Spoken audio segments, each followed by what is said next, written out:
Welcome to this candidate forum for the Spring Lake Park District School Board's special election sponsored by the League of Women Voters, Anoka, Blaine, Coon Rapids area, or ABC.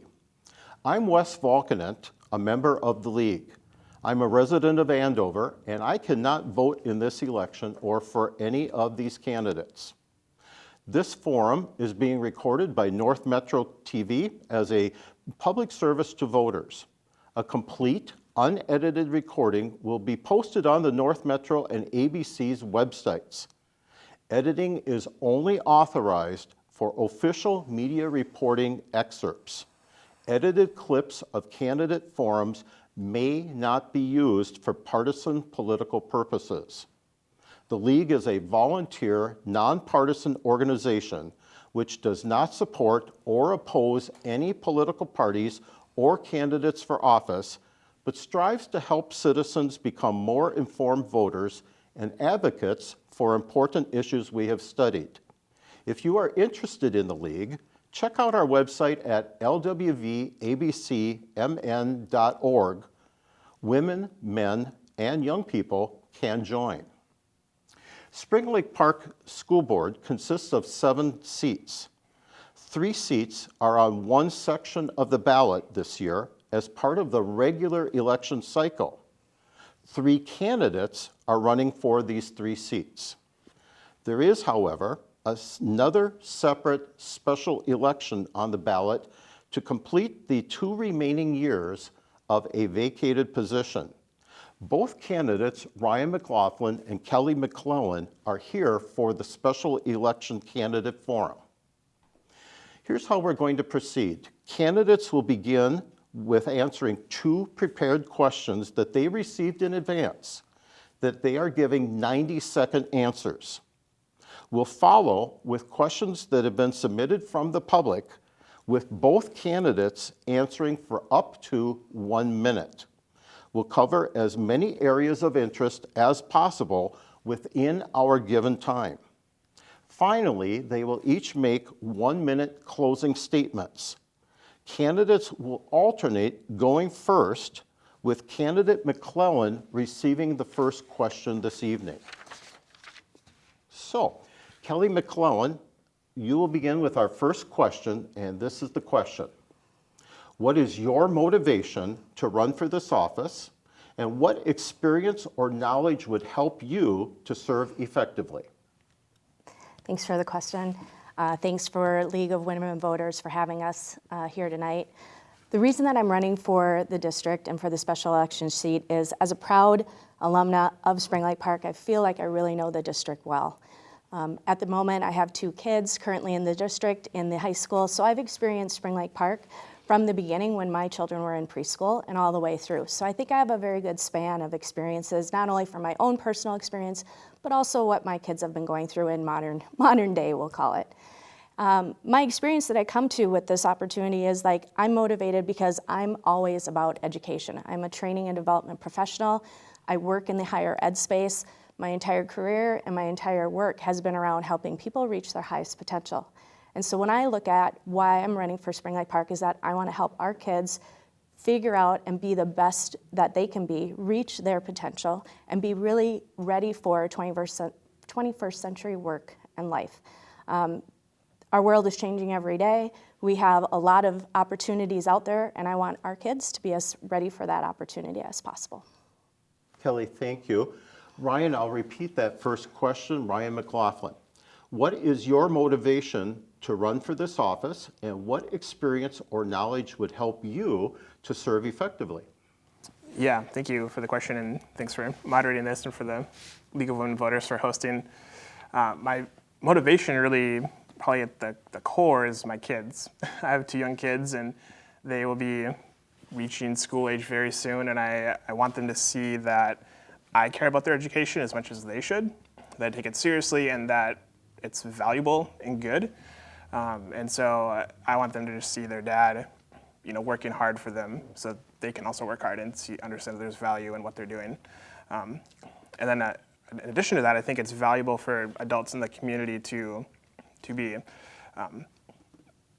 taking a serious and important, a significant amount of time in their lives to commit and serve the community and the other students involved. So I think, it can be easy when you're young to think, what am I going to do with this? When am I going to learn this? Why should I learn this thing? Why does it matter? But to understand that adults who've been through years of education themselves and then now are in jobs and have kids of their own, that they still see the significance of these young formative years in education is important for other students to understand too. So those are really my core things. My kids and then kids in the community are my main motivations. Thank you, Ryan. We're going to come to you then right away for the second question. So the second question is, what are your goals for the future of Spring Lake Park schools? Yeah, thank you. So my main goal really is to help kids achieve at a high level. So whether that's academically or in athletics or in some other venue, I want to see kids flourish and excel in things that they're interested in. When I graduated high school, I had no idea what I wanted to do. It just had none. So I went to college and it was great and there's some benefits to that for sure, but I had really not a lot of direction and sort of idea on what I wanted to do. And I really want to help kids be equipped to handle challenges like college or handle challenges like starting a business. And I want them to have ideas and have experiences while they're still able to make mistakes with minimal impact in high school and middle school even, so they can learn, I really enjoy this thing, or I enjoy this activity, or I want to make sure I don't do that thing. That's also important too. So that's really one of my main goals, is helping kids just understand their passions, because I think if we get people who are passionate about their work in the future, they'll have high job satisfaction, high life satisfaction, and that will just help our communities flourish as well. Ryan, thank you. Kelly McClellan, you will get your second question, and a reminder for everyone, what are your goals for the future of Spring Lake Park schools? Mm-hmm. Thank you for that question. So as I mentioned in my opening statement, I'm very invested in helping our kids be ready for a 21st century life and work. And what that looks like is really helping not only develop the core skills of math and science and reading, and those are the elements that we are using as our foundation, but also the ability for those students to learn how to be critical thinkers, know how to be creative problem solvers, understand what it means to be collaborative in this world, and making sure that we're good communicators. Because in addition to those foundational skills that we are trying to instill in our children, it's also the skill set that they need to be successful no matter where they go, whether they go to college, whether they go to trade school, whether they go directly into the workforce. It is about providing that initial experience so that they can be successful regardless of the path that they take. Thank you. Now we will turn to questions that we received from the public the last few weeks. Kelly McClellan, we will turn to you first. Reminder for both of you, you will each get 1 minute for these questions. We will go to Ryan to reply after you, then Ryan will get the next question and vice versa all the way through the remaining questions. So, first question from the public. Kelly McClellan, what are 2 things the Spring Lake Park School District is currently doing well, and what are 2 areas for improvement? Wonderful question. One of the things that I think that the district is doing really well is they are have a high engagement with their older students. So 80% of the students are engaged in at least one activity or club, and we know that high engagement promotes not only good academics, but also that community aspect, and most importantly, that feeling of belonging. I think the other thing that they're doing really well is that curriculum is a hot topic at the school board level right now, and I think that the school district is being very transparent about the way that they are reviewing their curriculum, the way they're giving parents the opportunity to meet with teachers and learn more about the curriculum, so that can be a real two-way street in terms of the communication. Opportunities, I think that I'd like to see a little bit more STEM time in the formative years, and I'd like to see class sizes get a little bit smaller. I think there's a lot of weight and taxation on the level of the teacher, and that leads to burnout, and that just sort of feeds the system. Thank you. Ryan McLaughlin, same question to you. What are 2 things the Spring Lake Park School District is currently doing well, and what are 2 areas for improvement? Yeah, thank you. Great question. So as far as things that they're doing well, I think that one thing that's really striking when you look at kind of the assessment data or assessment information is that students who are in our district, for multiple years have really great outcomes. Even if they're coming from other districts or other situations, they're having really good results, which is just a fantastic thing. It shows the strength of our schools and just the effort and the work that they're putting into helping kids, achieve at a high level. Another thing I think is the work that they're doing to understand the specific needs that kids have at a young age. So, if a kid's struggling in math, there's different aspects of math they might struggle with. Well, it's important to understand the specific things that they're struggling with there and not just, math in general. As far as what they could improve on, I think one thing that stands out to me would be just engaging parents, getting parents engaged at a high level would be important to me. Thank you, Ryan. Ryan McLaughlin, you get the next question first. Teachers, students, parents, and community members all have a stake in education. How would you work to balance the different needs and concerns of all of these groups? Yeah, another great question. So I think that overarching, we have the same goal, right? We want to see kids achieve, academically, accomplish their goals. We have different priorities within that. People might want more time at home for their kids. Teachers might want smaller class sizes, et cetera. So I think that my experience is in a lot of sort of synthesis of different perspectives and information and getting people on board with things. And so that's something that I'm really equipped to do. And so whether it's more communication channels, like, whether technology to improve communication across all those groups, if it's just, coming to school board meetings and encouraging people to attend those and voice their opinions or concerns, that would be certainly an option as well. I think there are several things that we can do there, and I would be supportive of most of them, really. But I think that probably the first thing is to understand what priorities everyone has and then where the common ground is, because I would be shocked if we don't have a lot of common ground among all those groups there. Thank you. Kelly McClellan, same question to you. Teachers, students, parents, and community members all have a stake in education. How would you work to balance the different needs and concerns of all these groups? Mm-hmm. Thank you for that question. So in the last few weeks, I've been reaching out to parents and different individuals within the school district in different roles that they hold. And I think part of it is starting with making sure I understand where each side is coming from. So a lot of communication between those different key stakeholders so that we can come to find that common ground and also seek to figure out the best solution in any of those cases. I don't think that anyone has, I think Ryan is right in that, we all care about the kids and we're looking for their best avenues. So it's about grounding myself in the different areas, key interests and key concerns, so that we can find a solution that makes the most sense. Thank you. Kelly, you go first on the next question. What opportunities would you provide for parents and community members to communicate concerns that they have about the Spring Lake Park schools? What opportunities would I provide?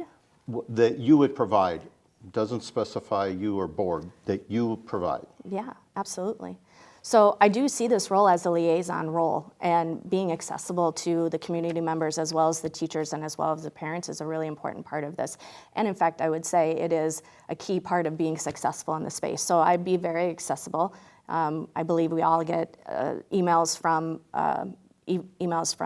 the district if we're elected and become members of that accessibility point.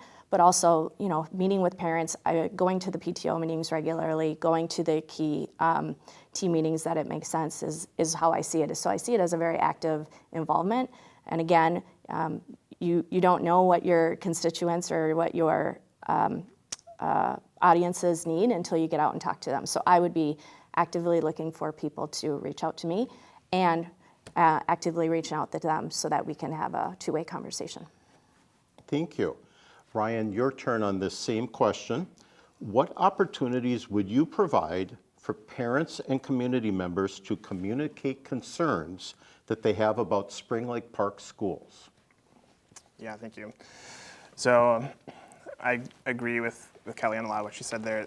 There's several opportunities and several options that would be really important.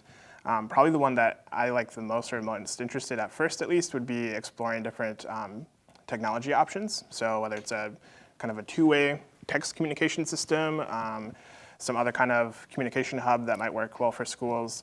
I think those would all be really great options to explore. Anything that lets parents kind of communicate quickly and sort of on the fly, because parents are busy and they might have an idea or a concern, but then it gets shuffled away in their brain, down the road. So that would be a big one that I want to look at. And then on top of that, I'd want to understand how parents would prefer to be communicated with. So, we send emails to parents, we have teachers communicate, but what are the ways that parents would be what communication styles would be most beneficial to parents, and how can we address those?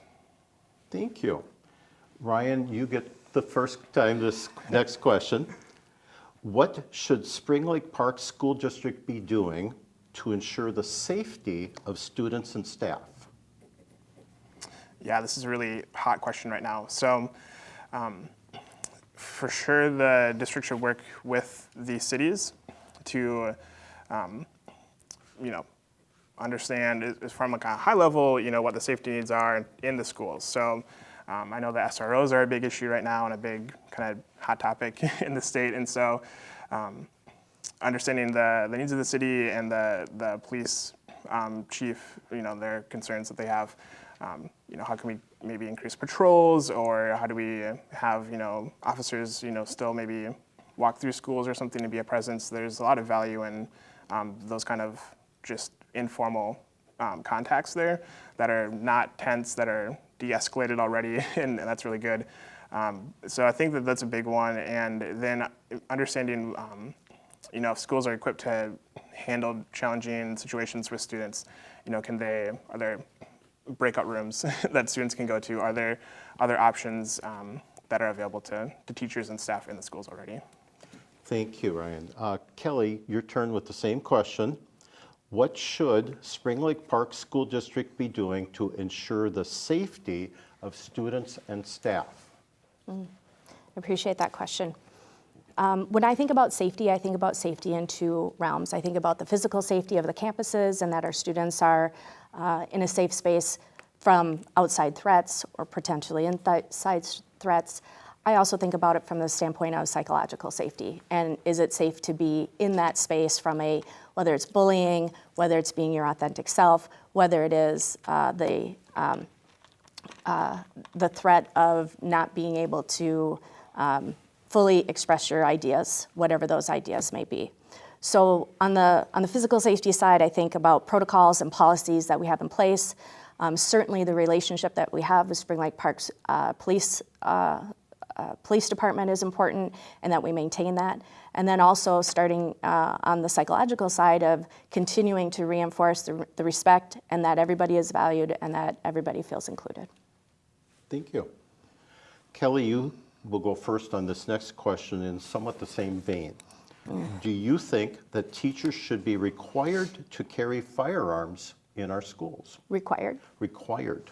No, I do not think teachers should be required to carry firearms. First, they are educational professionals. They are not trained, and nor should they be trained in firearms. I think that creates a different type of environment than learning, and it isn't something that I would support.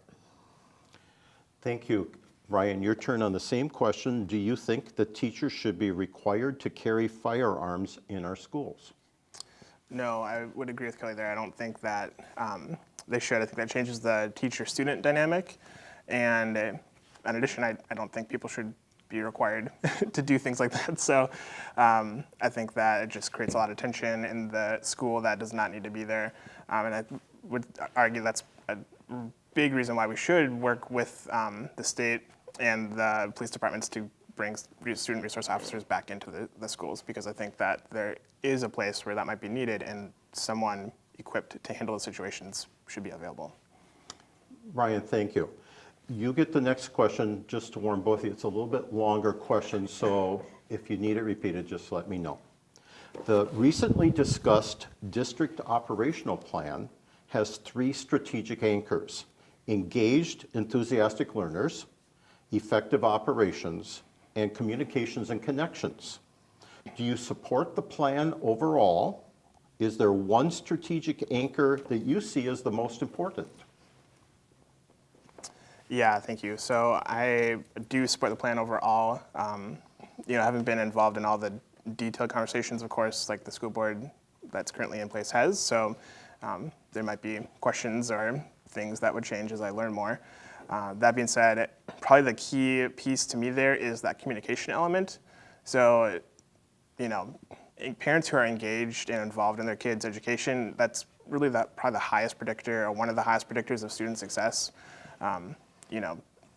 Same with my reason for running is so that my kids understand that education is important and valuable and good.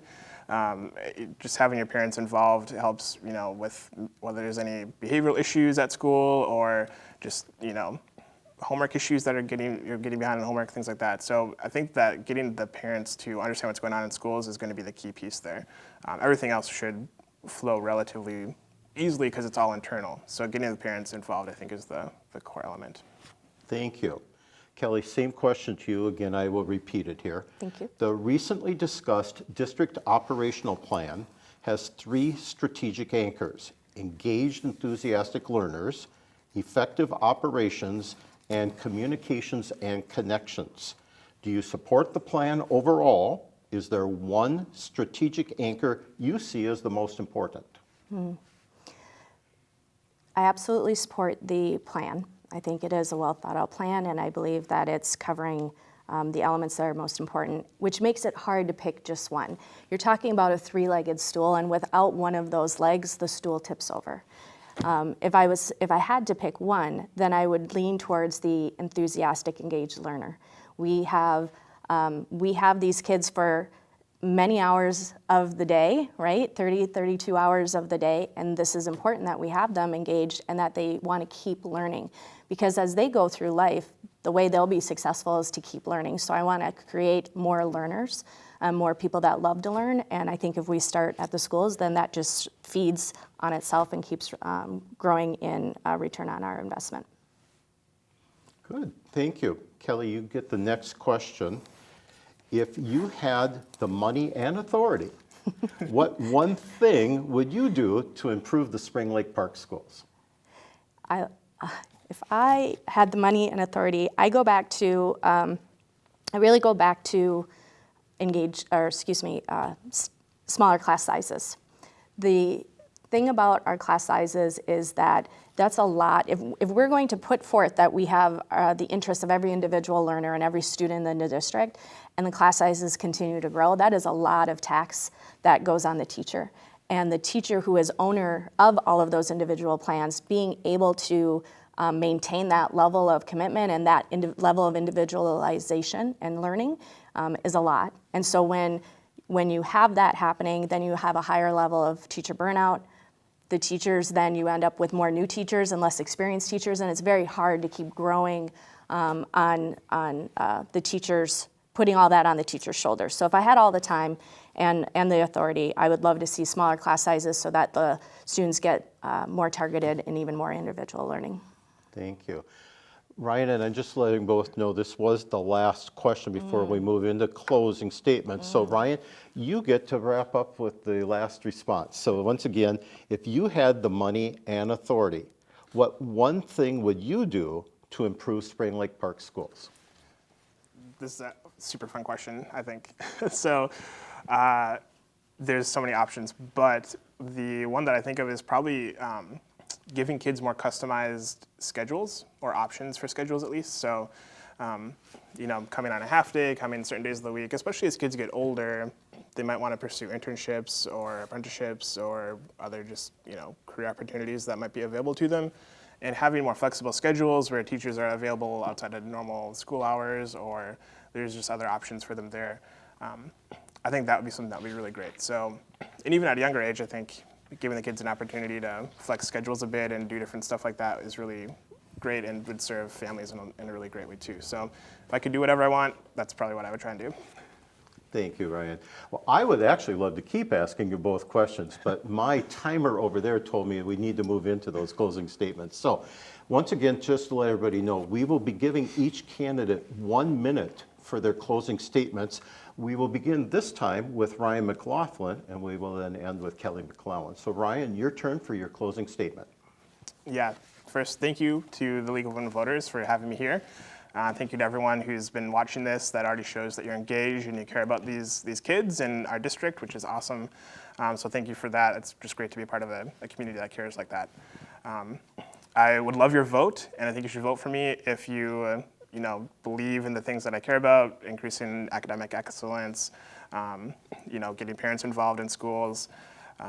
And I'm going to be here for the long haul because my kids are young, so I'll be around for quite a while if you'll have me. So I would love your vote for those reasons, and I will definitely work hard every day to make sure that our students are successful and our schools are something that we can all be proud of.